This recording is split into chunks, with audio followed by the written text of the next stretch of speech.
মানুষ কখনো পাহাড়ে হোঁচট খায় না, হোঁচট খায় ছড়িয়ে ছিটিয়ে থাকা ইট পাথরের টুকরাতে। পাহাড়ের মতো বিশাল কিছুর সামনে আমরা সতর্ক থাকি, প্রস্তুত থাকি, কিন্তু ইট পাথরগুলো আমাদের দৃষ্টি এড়িয়ে যায়, যে কারণে প্রায়শই আমরা ইট পাথরে পা ছিটকে পড়ে যাই। জীবনের মতোই সম্পর্কের পথও একই রকম। একটি সম্পর্ক, সেটা প্রেম, বন্ধুত্ব, দাম্পত্য কিংবা পারিবারিক যাই হোক না কেন, কখনোই বড় কোনো ইস্যুতে ভেঙে পড়ে না। সম্পর্ক ভাঙে ছোট ছোট ভুল বোঝাবুঝি, অবহেলা, না বলা কথার ভেতরে জমে থাকা কষ্ট কিংবা সময় মতো একটুখানি মনোযোগ না দেওয়ার কারণে।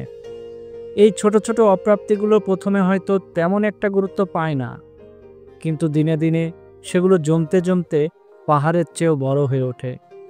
একটা সময় গিয়ে যখন আর বোঝাপড়ার কোনো রাস্তা খোলা থাকে না, তখনই বিচ্ছেদ হয়ে ওঠে একমাত্র সমাধান।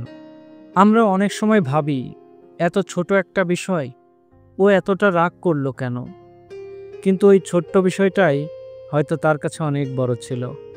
হয়তো সে প্রতিদিন একটু করে কথা বলে হালকা হতে চেয়েছিল, হয়তো একটুখানি বেশি সময় চেয়েছিল, হয়তো আপনার কোনো একটা বাক্য বা অভিব্যক্তি তার মনে অনেক গভীর ক্ষত তৈরি করেছে।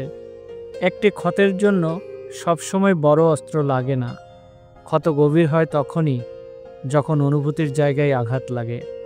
তাই একটা সম্পর্ক টিকিয়ে রাখতে হলে বড় কিছু করার প্রয়োজন পড়ে না, প্রয়োজন পড়ে ছোট ছোট যত্নের, সামান্য খেয়ালের, একটুখানি বোঝাপড়ার।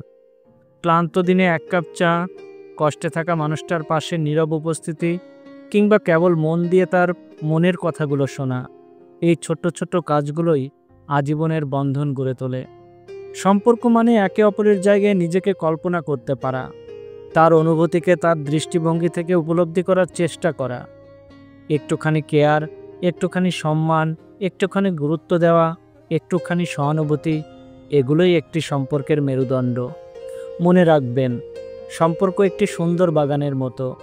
প্রতিদিন সেখানে একটু করে পানি দিতে হয়, আগাছা পরিষ্কার করতে হয়, খেয়াল রাখতে হয় সূর্যের আলো পড়ছে কিনা। অবহেলা করলেই তা শুকিয়ে যায়। তাই সম্পর্কের ছোট ছোট বিষয়গুলোকে অবহেলা না করে বরং যত্নে আলিঙ্গন করা উচিত। কেননা জীবনের সবথেকে বড় সুখ লুকিয়ে থাকে ওই ছোট ছোট খুঁটিনাটিতেই।